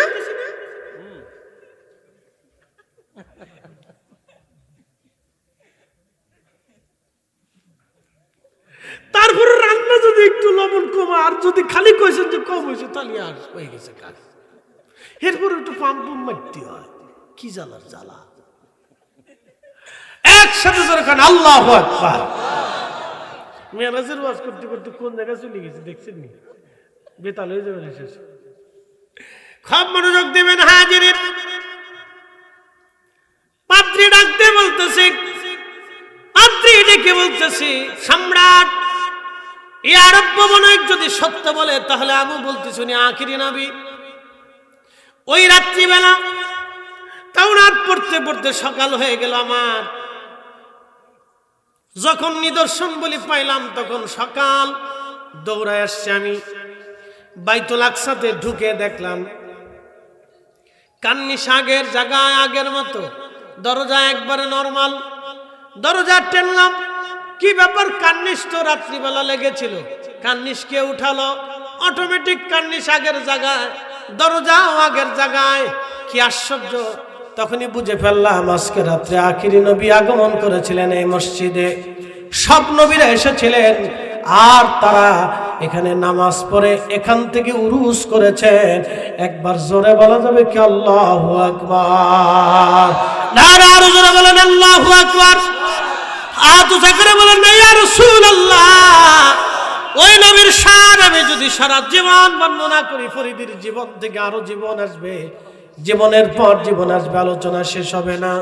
কাজী নজরুল এই জন্যই বড়ই চমৎকার করে সুন্দর করে লিখে গেছেন, শ্রেষ্ঠ নবী দিলাম ওরে তরিয়ে দিতে রোজ হাসরে, শ্রেষ্ঠ নবী দিলাম ওরে তরিয়ে দিতে রোজ হাসরে, পথ না ভুলি তাই তো দিলে পাক কুরআনের বাণী, খুদা তোমার মেহেরবানি, সুন্দর ফুল সুন্দর ফল মিঠা নদীর পানি, খুদা তোমার মেহেরবানি।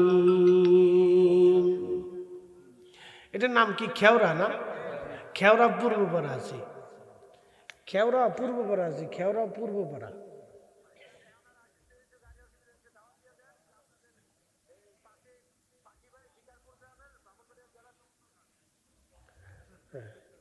জ্বালা যন্ত্রণা, কত ধরনের লোক আছে না,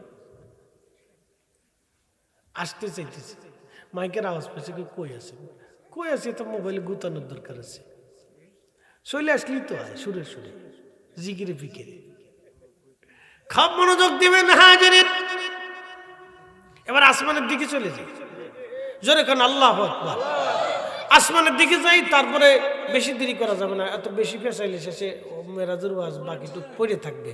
বেশি না, বেশি রাত করবো না আজকে। মেরাজের রাত বাদ যাবেন, তাহাজ্জুদ করে ঘুমায়, ফজর পড়ে তাহাজ্জুদ পরে জিকির করাবো ইনশাল্লাহ, অসুবিধা। তারপরে কাছে নেই, তাহলে জিকিরটা জোরেই হবে, কিন্তু যেহেতু খাও তারপরে জিকির করে না সময় আমরা কথা শোনা। আচ্ছা ঠিক আছে,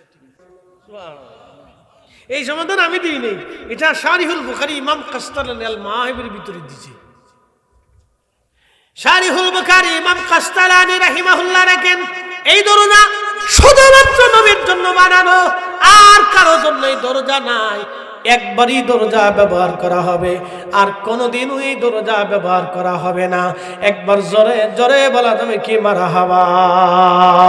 তাহলে বুঝেন তো নবীর শান কত, নবীর মান কত। নবীজি বললেন দ্বিতীয় আসমানে গেলাম, যাই হযরত ঈসা রুহুল্লাহর সাথে দেখা হলো। দ্বিতীয় আসমানে তার সাথে কথাবার্তা বললাম। তৃতীয় আসমানে গেলাম, ইদ্রিস আলাইহিস সালামের সাথে কথা হলো। চতুর্থ আসমানে গেলাম, ইউসুফ আলাইহিস সালামের সাথে কথা হলো। পঞ্চম আসমানে গেলাম, হযরত হারুন আলাইহিস সালামের সাথে কথা হলো। ষষ্ঠ আসমানে যায় দেখি মুসা কালিমুল্লাহ দাঁড়ানো, ওইখানে যায় মুসা নবীর সাথে দেখা হলো। সপ্তম আসমানে যায় দেখি ইব্রাহিম খলিলুল্লাহ বাইতুল মামুরের সামনে বসে রয়েছে। কি আশ্চর্য মনে হচ্ছে না? অনেক আশ্চর্য। এই জন্য আল্লাহ বলেছেন লিনুরিয়াহু মিন আয়াতিনা, ওটা আশ্চর্য, সব দেখেছি তারা। ইব্রাহিম খলিলুল্লাহ বাইতুল মামুরে, ফেরেশতাদের কাবা, 24,000 ফেরেশতা একসাথে নামাজ পড়তে আসে। একবারই চান্স, আর কোনোদিন সুযোগ পাবে না। যেই ফেরেশতা একবার আসবে, দ্বিতীয়বার আর কোনোদিনও চান্স পাবে না। তাহলে কি পরিমাণে ফেরেশতা আল্লাহ বানিয়ে রাখছেন, খুব মনোযোগ দিবেন। এত ফেরেশতা আল্লাহ বানাইলেন, ফেরেশতারা 24 ঘন্টা আল্লাহর ইবাদত করে, তারপরেও আল্লাহর ভালো লাগে না। আল্লাহর ভালো লাগে বান্দা যখন আল্লাহ আল্লাহ আল্লাহ আল্লাহ আল্লাহ আল্লাহ আল্লাহ আল্লাহ জিকির করে, তখন আল্লাহর ভালো লাগে। আপনি বাড়ি ঘর ফেলায় মাহফিলে চলে আসছেন, এখন আল্লাহর ভালো লাগতেছে। যেমনি খুলেন মনে হয় আপনারা বেজার, আরো জোরে বলেন সুবহানাল্লাহ। এখন আল্লাহর ভালো লাগে। ফেরেশতাদেরকে ডাক দিলে, ফেরেশতারা আমার বান্দা সৃষ্টি করতে নিষেধ করেছিলি, দেখ আমার বান্দাদেরকে জোর করে আনা হয় নাই, জোর করে বসানো হয় নাই। সন্তুষ্ট মনে আমার জিকিরের মজলিসে বসে বসে আজকে মেরাজের ওয়াজ শুনতেছে ফেরেশতারা। তোরা না বলছিলি এরা বলে মারামারি করবে, কাটাকাটি করবে, রক্তপাত করবে, খুনাখুনি করবে। দেখ ফেরেশতারা ওরা আমার জিকিরের মজলিসে বসে গেছে। ফেরেশতারা রে ওরা আমারে দেখে নাই, আমার হাসর দেখে নাই, কবর দেখে নাই, জান্নাত জাহান্নাম দেখে নাই, আমার জগৎ দেখে নাই, না দেখে আমারে মেনে ফেলছে, না দেখে আমারে বিশ্বাস করছে। ফেরেশতারা তোরা সাক্ষী থাক, আমারে বান্দাদের জীবনের গুনাহ মাফ করে দিলাম। আল্লাহ বানাইলেন কত জাতি, হইল না তোর প্রেম প্রীতি, ঠিক না? আল্লাহ বানাইলেন কত জাতি, হইল না তোর প্রেম প্রীতি, অবশেষে মানুষ বানায় প্রেমের কারণে। প্রেমের ডুরি বান্ধরে মাদিনার শনে, আহা প্রেমের ডুরি বান্ধরে মাদিনার শনে।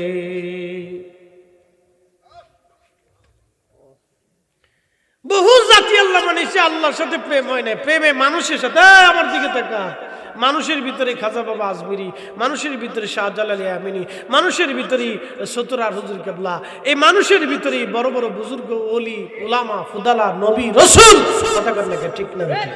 এই মানুষের ভিতরে আল্লাহ মানুষের সাথে প্রেম হয়, জিনদের সাথে হয় না।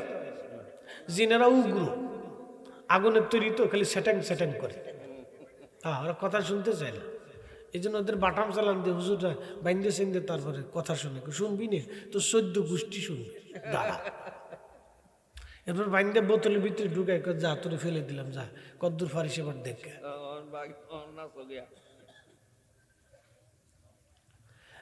মুসলমান ভালো করে শুনে যাবেন। প্রিয় নবী বললেন, আমি দেখলাম ইব্রাহিম বসে আছে। সাইয়েদুনা ইব্রাহিম আলাইহিস সালামের সামনে হাজার হাজার লক্ষ লক্ষ ছোট ছোট বাচ্চারা খেলাধুলা করে। কোন কোন বাচ্চা দৌড়ে এসে ইব্রাহিম আলাইহিস সালামের মুখের মধ্যে চুমা দিয়ে চলে যায়। ইব্রাহিম আলাইহিস সালাম বসে আছে, বাচ্চারা খেলাধুলা করে। জিবরিল বললেন, আজ আল্লাহর নবী বলেন, জিবরিল এই বাচ্চাগুলি কারা, এর হাকিকত কি, ভেদ কি?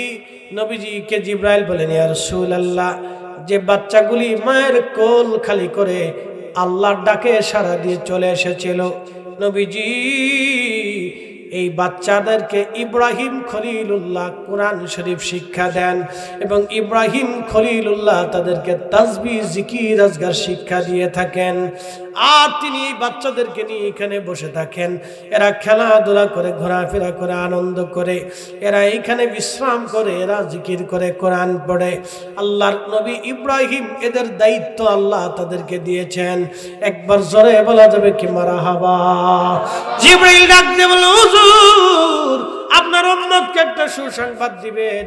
কারো বাচ্চা যদি ছোটকালে মারা যায়, ছোট্টকালে কোনো মায়ের কোল থেকে যদি বাচ্চা মারা যায়, বালেগ হওয়ার আগে কোনো সন্তান যদি মারা যায়, তাহলে ওই উম্মতকে বলে দেন তারা যেন সন্তুষ্ট হয়ে বলে, রাব্বি তুমি সন্তুষ্ট হয়ে সন্তান আমাকে দিয়েছো, আবার নিয়ে গেছো।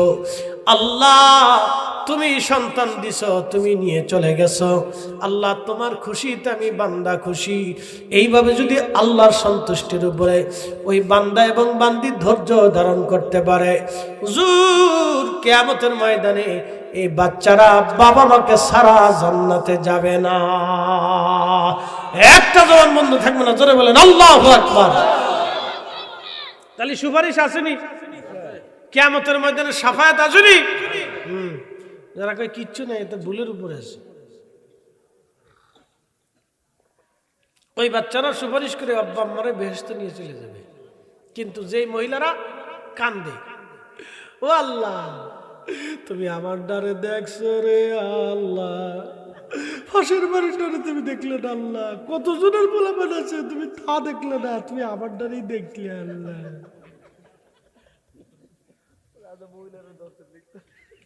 না বেডিকার এটা তো ভুল, কত বড় হিংসা দেখছেন, মরার পরও হিংসামি করে, আর গুলো দেখছো না, তুমি আমার ডারেই দেখলে না। এতে কর দরকার কি বেডি? বেডি কো আল্লাহ তুমি আমার সন্তান দিছো, তুমি নিয়ে চলে গেছো, আল্লাহ তুমি কি পরীক্ষা আমারে ফেলাইলে, আল্লাহ আমার ধৈর্য ধরার তৌফিক দে। এটা না আল্লাহ তুমি কারো ভুল আবার দেখছো না, আমার ডারে দেখছো। শয়তানের দূরে দাঁড়ায় ধরে হাসিকে খালা রে কি কইলি তুই এলাকে বেডি করে বুঝাইতেছি হাসতে হাসতে বুঝাইছি রাগ করে কইলি তো আবার খাওয়ান দন দিব না এলাকে হাসি হাসি বুঝাচ্ছি যাতে খাওয়ানটা ভালো করে দেয়।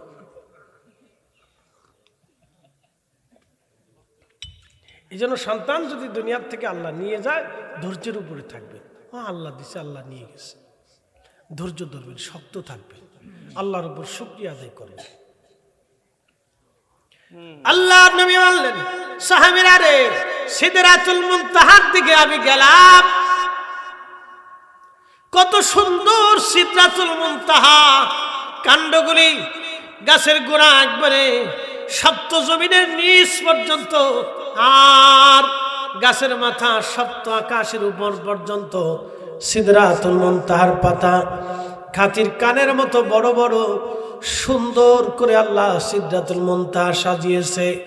এত সুন্দর পাতা, এত সুন্দর ডাল বৃক্ষ। সাহাবীরা রে সিদরাতুল মুনতাহাতে গেলাম, এতই সুন্দর আর মনোরম, কোনো চোখ কোনোদিন দেখে নাই, কোনো চোখ কোনোদিন দেখে নাই, কোনো হৃদয় কখনো কল্পনা করে না এত সুন্দর। জিবরিল আমিন সিদরাতুল মুনতাহা থেকে ডাক দিলেন, হুজুর এটাই আমার সীমানা, এখান থেকে আমি আল্লাহর পক্ষ থেকে ওহী নিয়ে নবীদের কাছে যাই, সামনে বাড়ানো আমার পক্ষে আর সম্ভব না। হযরত আল্লামা শেখ সাদী গুলিস্তান বুস্তার মধ্যে তিনি কবিতার ছন্দে লিখেছেন, আগার এক সরে ময়ে বড়তর পরম ফরুগে তাজাল্লি বসু জাদ পরাম, আগার এক সরে ময়ে বড়তর পরম ফরুগে তাজাল্লি বসু জাদ পরাম। জিবরিল ডাক দিল, হুজুর সীমানা আমার এখানে, খোদার সীমানা পার হয়ে যদি আমি আল্লাহর আইন অমান্য করি, খোদার তাজাল্লিতে আমি জিবরাইল ধ্বংস হয়ে যাব, হুজুর আমার আর সম্ভব না। আল্লামা ইমাম কাজী আয়াজ কিতাবুশ শাফার মধ্যে তিনি লেখেন, ঠিক তখনই আল্লাহ আমার নবীর জন্য একটা নূরের বাহন নিয়ে আসলেন। এই নূরের বাহনের নাম হচ্ছে রফ। রফ নূরের বাহনে, নূরের বাহনে নূরের নবী নূরের জগতে চলমান, নূরের বাহনে নূরের নবী নূরের জগতে চলমান, নূরের বাহনে নূরের নবী নূরের জগতে চলমান।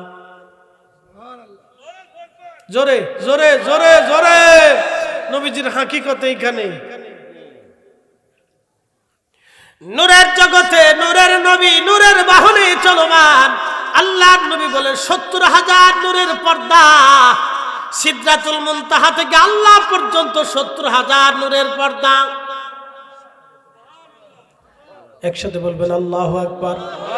৭০,০০০ নূরের পর্দা, এক এক পর্দা থেকে আর এক পর্দার ৭০,০০০ বছরের রাস্তা। কত হাজার বছর? ৭০,০০০ বছরের রাস্তা, এক এক পর্দা থেকে আর এক পর্দা, এরকম ৭০,০০০ নূরের পর্দা পার হতে হবে। জোরে এই রহস্য আপনার মগজে ধরবে না আমি জানি। বলে কেমনে ধরবে? এই মোবাইলে কথা বললেন, হেলু হেলু হেলু শব্দ আমেরিকা চলে যেতে মাত্র 1 সেকেন্ড লাগে। বুঝাই, হ্যালো শব্দটা আমেরিকা পৌঁছাইতে মাত্র 1 সেকেন্ড লাগে। এই হ্যালো শব্দটা এখান থেকে এই মোবাইল থেকে পাস করে দিল ব্রাহ্মণবাড়িয়ার টাওয়ারে, ও টাওয়ার পাস করলো এই ঢাকার টাওয়ারে, ঢাকার টাওয়ার পাস করলো ওই স্যাটেলাইটে, স্যাটেলাইট পার করে দিল আমেরিকান স্যাটেলাইটে, আমেরিকান স্যাটেলাইট পার করে দিল ওই আপনার টাওয়ারে, টাওয়ার পাস করে দিল আপনার বন্ধুর মোবাইলে। কিন্তু এত টাওয়ার পাস হইতে তরঙ্গমালার ভিতর দিয়ে, বাতাসের ভিতর দিয়ে আপনার হ্যালো শব্দটা আমেরিকা পৌঁছাইতে সময় নিল মাত্র 1 সেকেন্ড। কোন রাস্তা দিয়ে গেছে? ভিসা কবে দিছে? বুঝেন কোন তরঙ্গমালার ভিতর দিয়ে হ্যালো শব্দটা গেল? এরকম কোটি কোটি মানুষের হ্যালো শব্দ প্রতিনিয়ত তরঙ্গমালার ভিতর দিয়ে চলে যাচ্ছে। এটাই রহস্য। কিন্তু হ্যালো দেখেন না, শুধু কি হ্যালো যায়, আবার ছবিও যায়। দোস্ত বালা আছো নি, কেমন আছো, এটা আগে ছিল না, অহন হয়েছে। এতে ওই দেশে পরকিয়া বাড়ছে, কি কথা কার নাকি, এতে ওই পরকিয়া বাড়ছে, এই তারপরে আরো আকাম কুকাম বাড়ছে, এরপরে সেটিং শুটিং বাড়ছে। এই জন্য ইন্টারমিডিয়েট পাস করার আগে কোনো মেয়ের মোবাইল দিবেন না, ছেলেদেরকেও দিবেন না, বাপ ডাকলেও দিবেন না, খালু ডাকলেও দিবেন না, চাচা ডাকলেও দিবেন না, মরে গেলেও দিবেন না, তুই মরে যা। ওরা এখন আর ঠিক করতেছে না, বুঝছেন? ওরা ঠিক আর এখন করে, এখন তো স্বার্থের বাইরে চলে গেছে, এখন আর ঠিক করে না। কারণটা কি রে? একজন দুইজনে কয়, বাকিরা করে হুজুর এই বাড়ি তো আপনারা শেষ করে দিল রে।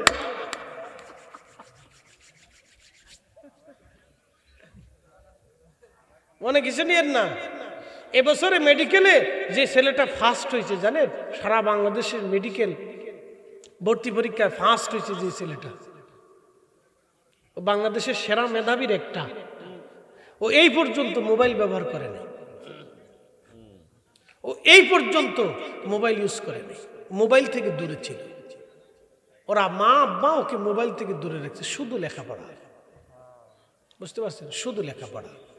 ভাই মনে কিছু নিয়ে না, আমি মালয়েশিয়াতে গেছি, হেতেও যাই দিই টুনাটুনি বেডাবেডি মোবাইল নিয়ে এরকম করতেছে, ট্রেনের ভিতরে বসে বসে এরকম করতেছে, বাসের ভিতরে এরকম করতেছে, হাঁটতেছে এরকম মোবাইল টিপতেছে। আমি কি রে, আমি ভাবছিলাম বাংলাদেশে এই রুগীর সংখ্যা, দিন মালয়েশিয়া তো একই রুগী। সারা পৃথিবী মোবাইলের ভিতরে চলে গেছে, সারা দুনিয়া চলে গেছে। সৌদি আরবে যাই, সৌদি আরবের পুলিশ আমরা মোবাইল টিপতেছে। হারি সর্বনাশ, ও ভারতে বাদ দিয়ে মোবাইল টিপতেছে 24 ঘন্টা মোবাইলের ভিতরে। বাপ রে বাপ, কি পরিমাণে সেটিং চুরির ভিতরে মানুষ ঢুকে গেছে।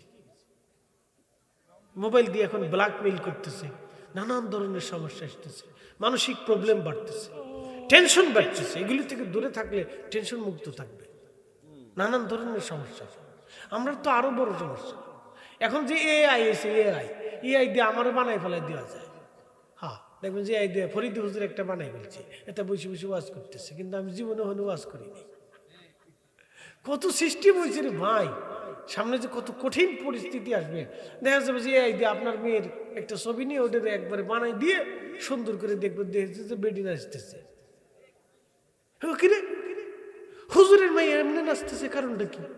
সর্বনাশটা অনেক বড় সর্বনাশ। তো যত প্রযুক্তি আসতেছে তত মানুষকে টেনশন আর ধ্বংসের মুখে নিয়ে যাইতেছে।